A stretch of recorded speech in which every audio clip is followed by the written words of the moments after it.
শীতকাল মানে হচ্ছে বাড়িতে বাড়িতে পিঠাপুলি খাওয়ার ধুম পড়ে যায়। হ্যালো ভিউয়ার্স, আসসালামু আলাইকুম।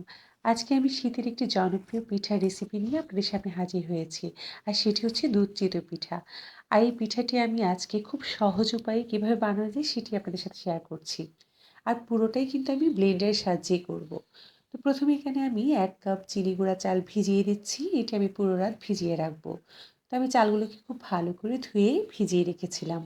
আপনাদের হাতে কম সময় থাকলে ৩-৪ ঘন্টা ভিজিয়ে রাখলেও হবে। তো পরের দিন সকালবেলা আমি এই চালগুলোকে একটি স্ট্রেনার সাহায্যে স্ট্রেন করে নিয়েছি।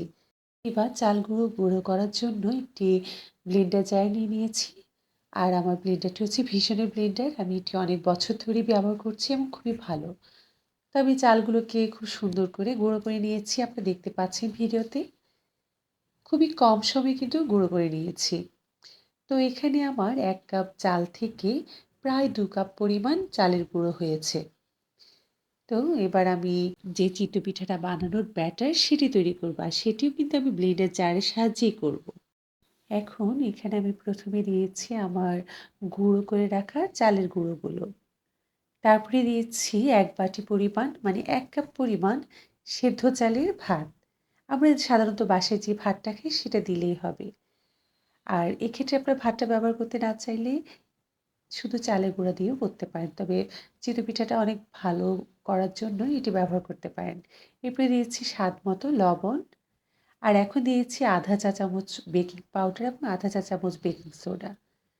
তারপরে দিয়েছি এখানে ৩ কাপ পরিমাণ গরম পানি। গরম পানি বলতে কুসুম গরম চেয়ে একটু গরম। তবে কোনোভাবেই একেবারে হালকা গরম কিংবা অতিরিক্ত গরম পানি দেয়া যাবে না। এবার আমি সবগুলো উপকরণকে খুব ভালো করে ব্লেন্ড করে নেব। আমি ২ মিনিটের মতো ব্লেন্ড করে নিয়েছি। আর ২ মিনিট পরে কিন্তু আমার পুরো মিশ্রণটা তৈরি হয়ে গিয়েছে।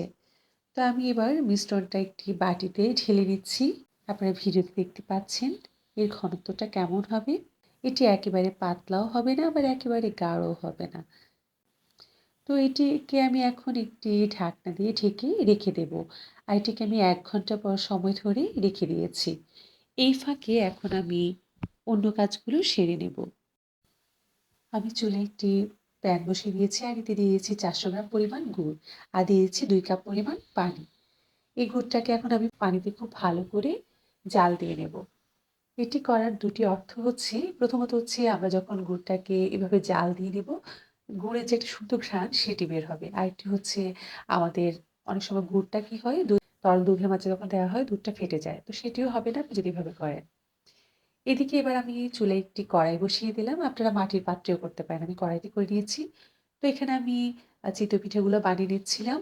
আমার চিতই পিঠাগুলো খুবই সুন্দর হয়েছে আপনারা ভিডিওতে দেখতে পাচ্ছেন। খুব সুন্দর কিন্তু জালি, জালি হয়েছে এবং ফুলে উঠেছিল এবং খুব সফট হয়েছিল। আপনি এভাবে বানালে কিন্তু আপনাদের এগুলোও সফট হবে। তো আমি চিতই পিঠাগুলো এভাবে করে বানিয়ে নিয়েছি।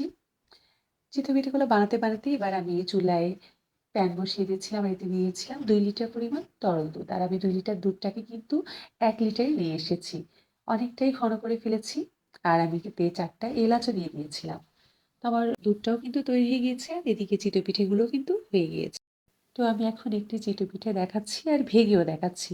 কতটা সফট হয়েছে দেখেন। একদম অনেক সুন্দর এবং সফট হয়েছে। তাহলে যখনই আমরা তরল দুধটাতে চিতই পিঠা দেব, এটি সোক করে নিতে অনেক সহজ হয়। তরল দুধটাও কিন্তু অনেকটাই ফুটে উঠেছে। এখন আমি একটু নেড়ে দেব আর চুলাটা একটু অফ করে দেব। কারণ এখন আমি গুড়টা মেশাবো।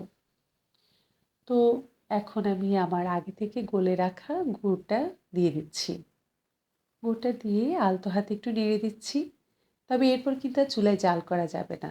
এ পর্যায়ে এভাবে একটু নেড়ে নিয়েই তারপরে আমি পিঠাগুলো দিয়ে দেব। তো আমি এখন সবগুলো পিঠে এখানে দিয়ে দিচ্ছি। পিঠাগুলো দেওয়া হয়ে গেলে এবার আমি একটি চামচ দিয়ে দুধের মাঝে একটু ডুবিয়ে দিচ্ছি যাতে পিঠাগুলো দুধের মাঝে খুব সুন্দর করে ডুবে থাকতে পারে। এবার এখন এতে দিয়েছি বাদাম গুঁড়ো। আসলে বাদামটাকে আমি একটু ক্রাশ করে নিয়েছি। আমার কাছে দুধ চিতইতে এভাবে বাদামটা দিলে খেতে খুব ভাল লাগে। তারপরে দিয়েছি ১ মুঠো পরিমাণ কিশমিশ। আপনারা অবশ্যই দুধ চিতই পিঠায় যখন বাদাম কিশমিশটা ব্যবহার করবেন খেতে দারুণ লাগবে। তা আমি এটি দিয়েছি আর আপনি ইচ্ছে করলে নারকেলটাও দিতে পারেন। আমি তবে নারকেলটা এভয়েড করেছি। তারপরে এটিকে আমি রেখে দিয়েছি আধা ঘন্টার জন্য। তবে এটি কিন্তু পুরো রাত যদি রেখে দিতে পারেন অনেক ভালো হয় আর খেতেও দারুণ লাগে।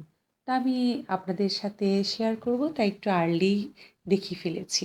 আধা ঘন্টা ভিজিয়ে রাখার পর এখন আমি একটু কেটে দেখাচ্ছি যে আমার পিঠাটা কেমন হয়েছে। পিঠাটা মাশাআল্লাহ এই আধা ঘন্টার মাঝেই কিন্তু একদম সফট হয়ে গিয়েছে এবং অনেক বেশি মজা হয়েছে। আমি বানিয়েছি বলে বলছি না, আপনারাও বানিয়ে দেখবেন। আপনাদের কাছেও খেতে কিন্তু খুবই ভালো লাগবে। তো এভাবেই কিন্তু হয়ে গেল খুবই সহজ পদ্ধতিতে দুধ চিতই পিঠা। আশা করি রেসিপিটি আপনাদের ভালো লেগেছে। আর যদি ভালো লেগে থাকে লাইক কমেন্ট করে অবশ্যই পাশে থাকবেন।